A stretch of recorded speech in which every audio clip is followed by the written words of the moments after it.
What happens when royalty meets reality, and both refuse to back down? Viewers tuned into Good Morning America expecting morning sunshine, celebrity smiles, and maybe a few pumpkin spice recipes. Instead, they got a masterclass in live television tension, the kind that makes even seasoned anchors sweat. This is the story of the morning Meghan Markle walked into the Times Square studio and turned America's friendliest morning show into a storm front.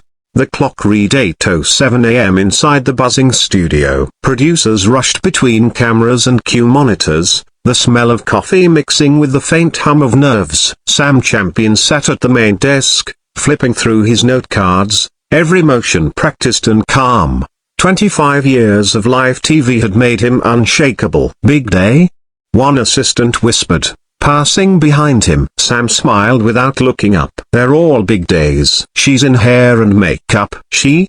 he asked, eyes lifting. "Meghan Markle." The words seemed to hang in the air. Meghan wasn't just any guest. She was controversy wrapped in elegance, the kind of interview that could trend worldwide before the first commercial break. Sam nodded, slipping his cards into place. "Let's make it a good one." At 8:13, the studio doors opened. Meghan stepped in, surrounded by publicists and quiet urgency. She wore a cream-colored suit so sharp it could cut glass. Her walk was deliberate, her gaze calm but distant. Every camera light found her instantly. She didn't seem surprised. "Good morning, Meghan," Sam greeted, extending a hand. "Welcome to Good Morning America." Her handshake was brief, almost perfunctory. "Thank you," she said. "Let's keep this quick. I have other commitments." The line landed like a chill through the control booth. A few producers exchanged nervous looks. Sam didn't blink. "Of course,"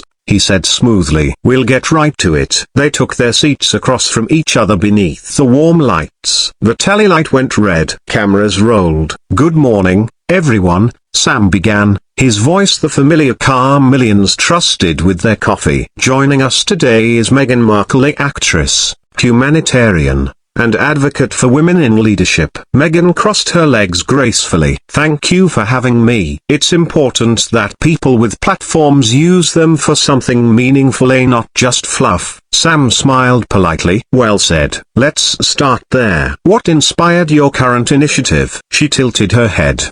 "What inspired me? Honestly, a disappointment. I see so much talk and so little action, especially from the media." Sam's smile didn't falter. "You feel the media could be doing more?" "I know it could," she said, her tone sharp. "Hours of airtime wasted on celebrity gossip and recipes, while real issues are ignored. It's a broken bar, exhausting." The studio air shifted. Someone in the control room whispered, "Oh boy." Sam stayed composed. "Our goal is to balance information and inspiration," he said evenly. "We try to give our audience both a little light and a little depth." "Light," Meghan repeated, with a soft laugh. "That's one word for comfort, another for distraction." Sam's polite smile thinned, but his voice stayed steady. "Sometimes comfort is valuable. People wake up to stress and chaos. Maybe they deserve a few minutes of calm. Or maybe," she said, leaning forward, "they deserve the truth, even if it's uncomfortable." He nodded once. "Maybe, but honesty without kindness can become aggression." That line landed hard.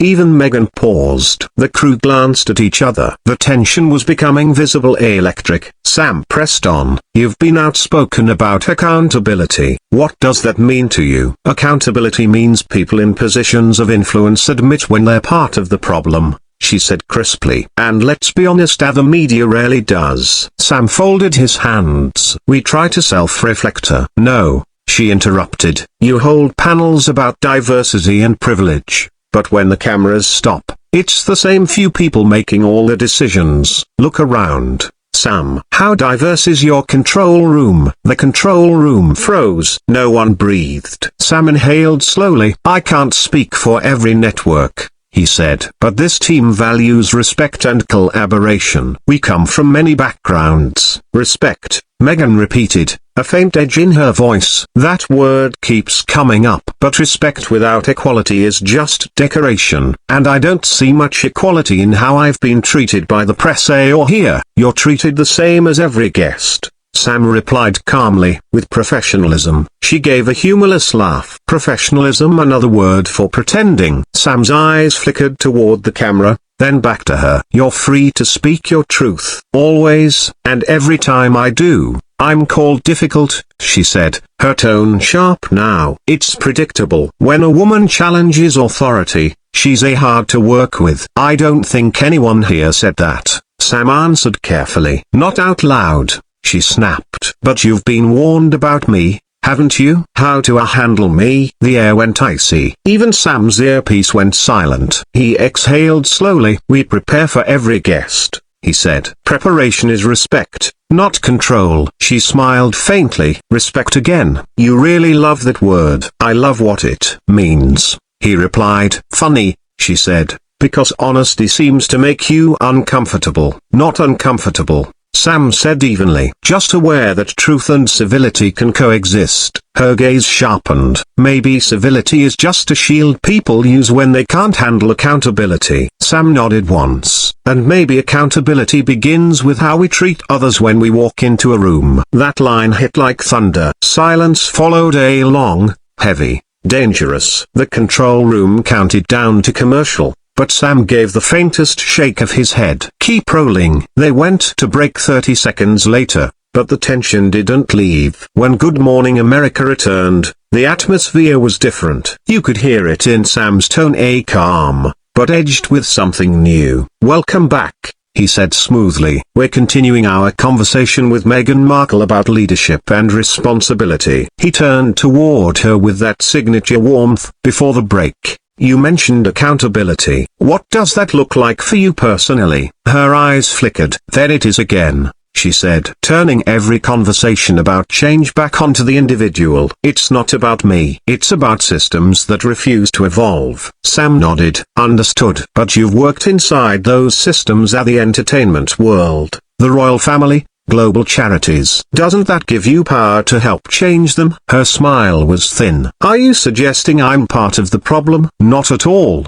he said softly. Just that leadership means engaging both sides, a power and responsibility. She let out a sharp, humorless laugh. That's a very diplomatic answer. You should run for office. The audience chuckled awkwardly. Sam smiled faintly. I'll take that as a compliment. It wasn't one, she replied coldly. That's when something in Sam's expression shifted. Still calm, but sharper, firmer. Meghan, he said, our viewers appreciate when we balance criticism with solutions. What do you see as the next step forward? Maybe people in positions like yours should stop pretending they're neutral, she said. Neutral? Yes, she said. The media hides behind neutrality to avoid taking a stand. You sit there smiling, asking safe questions, pretending that's journalism. It's cowardice. That word hit like a slap. Cowardice. Sam's voice dropped half an octave. Calm, controlled, dangerous. I've covered hurricanes, protests,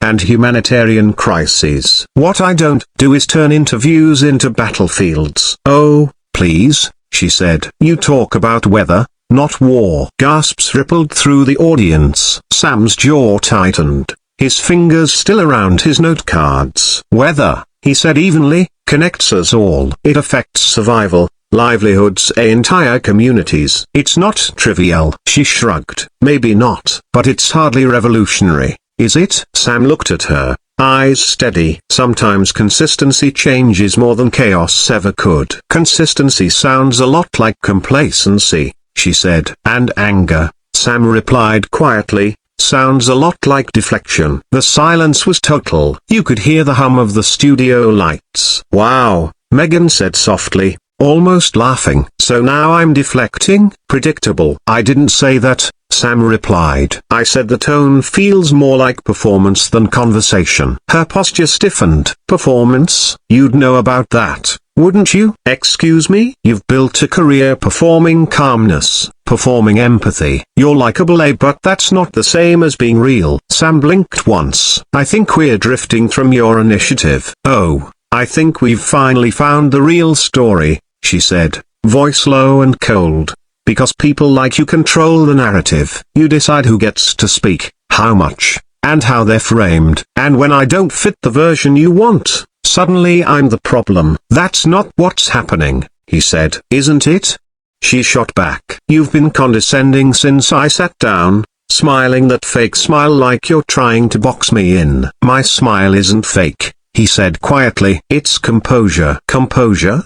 She echoed. Another word for emotional detachment. Sam exhaled through his nose. I think we're going in circles. Or maybe you've run out of rehearsed lines, she said. The studio froze. Sam slowly set his cards down. Meghan, I invited you here to talk about your advocacy, not to trade personal attacks. I'm not attacking you, she said. I'm holding up a mirror. He nodded slowly. Then I see someone who came here to make headlines, not to have a conversation. Her voice dropped an octave. How dare you? I dare because I respect this platform, he said firmly. And I won't let it turn into hostility. She laughed a sharp, humorless sound. Hostility? Please. I can practically hear your producers in your ear telling you to keep me under control. That's not how we work, Sam replied evenly. Of course not, she said, because you're the perfect gentleman, the calm American hero who never loses his cool. He met her gaze. Calm doesn't mean passive. Sure, she said. Just predictable. That did it. Sam leaned forward slightly, voice low, steady, but final. Then I'll take predictable over disrespectful any day. The silence that followed was heavy. The control booth blinked red. 1 minute left in the segment. Meghan straightened, her tone suddenly smooth again. Well, Sam,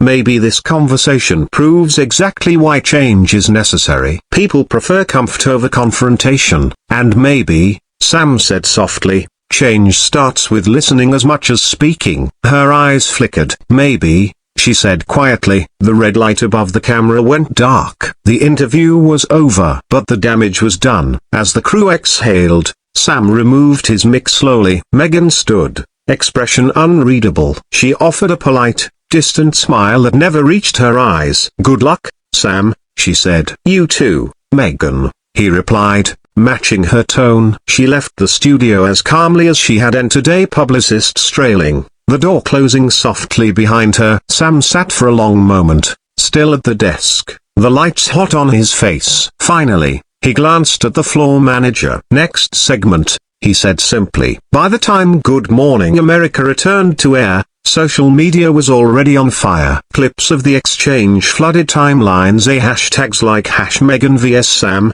#Morning Show Storm, #Champion Calm trending worldwide. Some viewers called Meghan fearless, others called her combative. But everyone agreed on one thing, and no one had ever seen Sam Champion end an interview early before.